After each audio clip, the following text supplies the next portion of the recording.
Sometimes truth sells faster than snacks on Mumbai streets, and this time the headlines aren't about a street vendor but about the Shiv Sena itself. In a shocking case from Mulund, local Sena leader Avinash Bagul has been accused of selling a public footpath for 3 lakh rupees. Yes, the same space meant for pedestrians was treated like private property. What's more surprising is that the same spot was already rented out to someone else for rupees 17,000 a month. So one man made 2 deals on one public footpath, turning a city walkway into his personal business. The incident has now forced the Shiv Sena to suspend its own leader, but it also raises a larger question.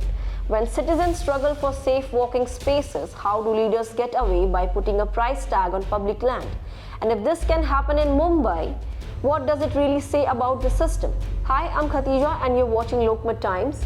In this video, we'll break down how a simple footpath in Mulund turned into a full-blown controversy, from the first expose that shook the area to the Sena's quick suspension move that followed.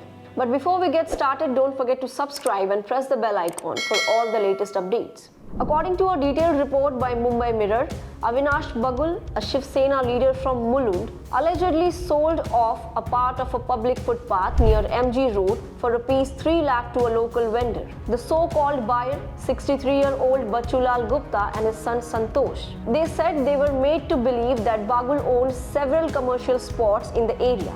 To buy this stall, they even sold their family jewelry and took a gold loan, paying him 3 lakh rupees in total, rupees 50,000 in cash and rupees 2.5 lakh through bank transfer. The deal wasn't casual, it came with paperwork too. Bagul allegedly drew up a bogus sale agreement and an irrevocable power of attorney dated January 1st, 2024 and January 1st, 2025. But after taking the money, he neither transferred the property nor gave possession to the Guptas. Instead, they were shocked to discover that the same stall was already rented out to someone else for rupees 17,000 a month. When they asked for a refund, Bagul reportedly gave them 2 checks, both of which bounced. The Guptas then approached the police, but when no help came, they finally filed a criminal complaint in the Metropolitan Magistrate Court of Mulund. Santosh Gupta said, despite repeated reminders, Bagul ignored them.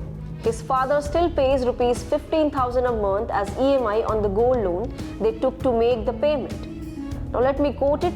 They said, "We trusted him because he was a local political leader, but instead of honoring his word, he made profit from a public footpath." Then the Shiv Sena leadership had no choice but to step in. Party General Secretary Ram Ripale confirmed that Bagul was suspended immediately and that a formal inquiry was launched by Vibhag Pramukh Jagdish Shetty. Ram Ripale said if he is found guilty, he won't be spared.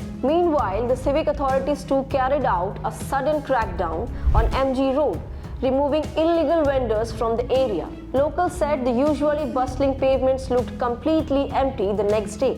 Bagul, however, denied all allegations. He claimed that he hadn't sold the footpath but merely borrowed rupees 3 lakh from the Guptas as a loan, and that he has now repaid it. But the Guptas insist they haven't received a single rupee back. He is lying. If he really returned the money, where is the proof? Legal experts say this isn't just a small-time scam, it's a reflection of something bigger. Advocate Trivankumar Karnani from Bombay High Court called it a symbol of the corruption that has seeped into civic system. In his words, footpaths meant for pedestrians have become cash counters for civic officials and politicians. And that's perhaps the sharpest takeaway from this story, that spaces meant for people are being turned into profit zones by those in power.